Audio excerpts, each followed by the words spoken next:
August 20th, 1966. A teenage boy climbs a grassy hillside in Niterói, Brazil. He is flying a kite. The wind carries it higher, pulling him toward a patch of dense brush. And then he sees them, two men in suits, lying side by side on the grass, perfectly still. Their arms are straight at their sides, almost peaceful, almost like they chose to lie down there. But something is wrong. Something is deeply, horribly wrong. Over their eyes, crude masks, fashioned from lead, rough slabs of metal cut and bent to shield their faces, as if they were trying to protect themselves from something they expected to see. The boy runs. He runs down that hill as fast as his legs can carry him, because he knows, without anyone telling him, that those two men are dead, and whatever killed them left no marks at all. To understand what happened that day, we need to go back 3 days. August 17th, 1966. The city of Campos dos Goitacazes, in the state of Rio de Janeiro, Brazil. Two men leave their homes that morning. Their names are Manuel Pereira de Cruz, age 32, and Miguel Jose Viana, age 34. Both are electronic technicians. Both are well respected in their community. They are not drifters. They are not criminals. They are skilled professionals with families who love them. On that Wednesday morning, Manuel and Miguel tell their families they are going to São Paulo. They need to buy supplies for their work, a car, and some electronic materials. It seems routine, ordinary. The kind of trip two colleagues make without a second thought. But they do not go to São Paulo. Instead, they travel to Niterói, a coastal city across the bay from Rio de Janeiro.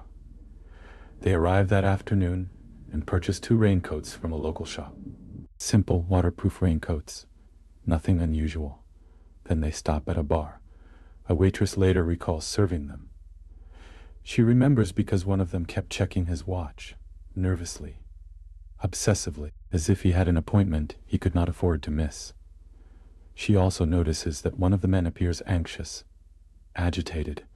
The other tries to calm him down. They leave the bar around 3:15 in the afternoon, and after that, no one sees them alive again. 3 days pass. August 20th. A young boy named Jorge da Costa Alves climbs Vintém Hill to fly his kite. Vintém Hill, also called Morro do Vintém, overlooks the city of Niterói. It is a steep, overgrown hillside, not a place most people visit. But the boy likes the wind there. On this day, the wind leads him to something no child should ever find. 2 bodies, lying in the tall grass near the summit, side by side. The men are wearing their best suits. Their formal clothes are clean, pressed, undamaged. No signs of struggle, no signs of violence, no blood, no bruises, no wounds of any kind. But each man wears a mask, a crude, oval-shaped mask made from lead, the kind of lead used to shield against radiation. The masks cover only their eyes, as if the men had fashioned them to block out some kind of light, some kind of signal, something they were waiting to see. Beside the bodies lies a small notebook, and inside that notebook, words that would haunt investigators for decades. Police arrive at the scene within hours. What they find raises more questions than answers. There is no sign of a struggle. There are no footprints other than those belonging to the 2 men and the boy who found them. There is no evidence that anyone else was on that hilltop. But the notebook is what stops everyone cold. Written in Portuguese, the note reads, 16:30. Be at the agreed place. 18:30. Swallow capsules. After the effect. Read that again. Swallow capsules. After the effect. Protect metals. Wait for the mask signal. These are instructions. Precise, timed instructions. Written in the handwriting of one of the dead men. They were following a procedure, a ritual, A protocol of some kind. But a protocol for what? The phrase, protect metals, is especially strange. Some investigators believe it refers to the lead masks themselves. Lead is a metal known to block certain types of radiation. Were the men trying to shield themselves from something? Were they expecting some kind of energy? Some kind of light? And then there is the most chilling instruction of all. Wait for the mask signal. A signal from whom? A signal from what? The capsules mentioned in the note were never found. Whatever they swallowed, if they swallowed anything at all, left no trace. And here is where the case takes its darkest turn. No autopsies were performed in time. The bodies decomposed before proper toxicology could be conducted. The lab was backed up, the paperwork was delayed, and so the single most important question, what killed these two men, was never answered. Not because the answer was unknowable, but because no one tested for it in time. Two healthy men in their 30s. No visible injuries. No signs of illness. No apparent cause of death. And a notebook full of instructions that sound like they came from another world. The case was growing stranger by the hour. But investigators had not yet heard what the neighbors had to say. In the days following the discovery, police began interviewing residents who live near Vintham Hill. And the stories they hear are unsettling. Multiple witnesses report seeing strange lights over the hill on the evening of August 17th. The same evening the two men were believed to have died. One woman describes a bright, oval-shaped object hovering above the summit. It pulsed with light. It made no sound. Then it vanished. Another resident says he saw flickering lights, blue and orange, moving in patterns that no aircraft could replicate. These are not isolated reports. Several people, independent of one another, described the same phenomenon. Lights over Vintham Hill. The same night, two men lay dead with lead masks over their eyes, waiting for a signal. But the investigation reveals something else. Something that deepens the mystery even further. Manuel and Miguel were not ordinary electronic technicians. They had a secret interest. Both men were deeply involved in what Brazilians call scientific spiritualism. It was a movement that blended elements of science, spirituality, and the paranormal. They attended meetings. They conducted experiments.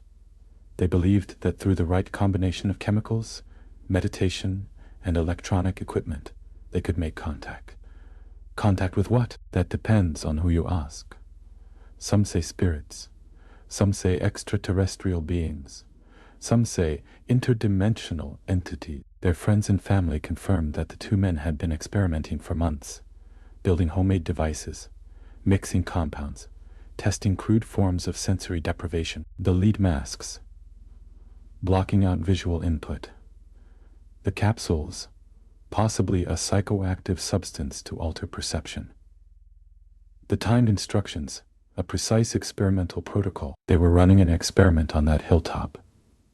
An experiment in making contact with something beyond human understanding. And whatever happened during that experiment, it killed them both. But here is what makes this case truly terrifying.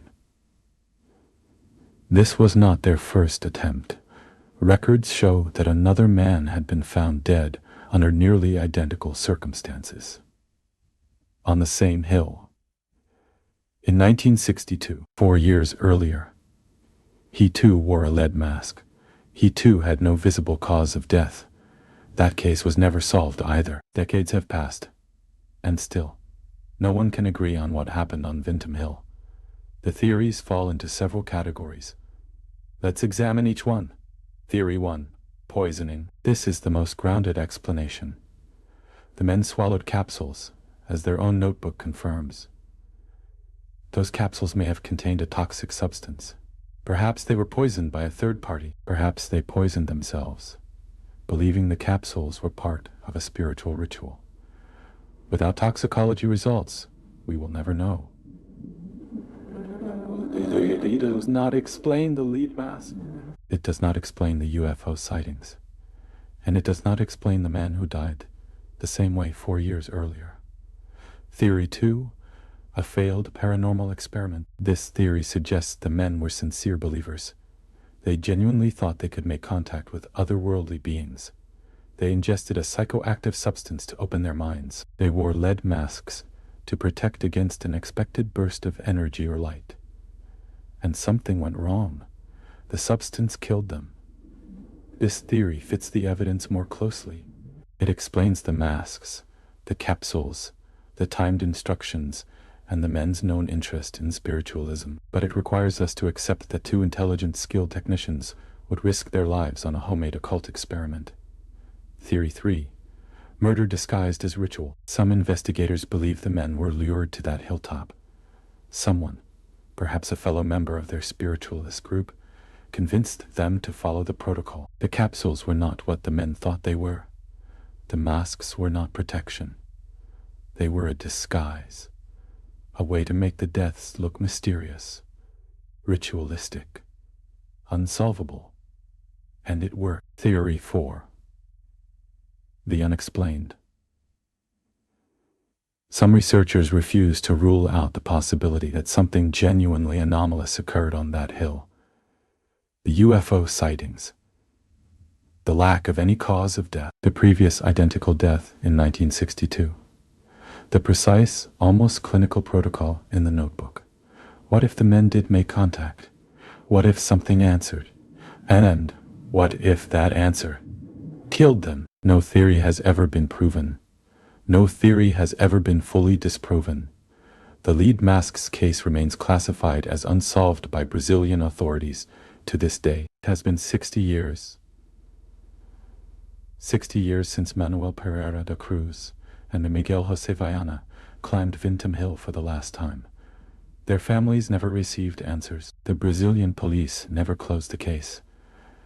And the questions, the terrible, gnawing questions, remain.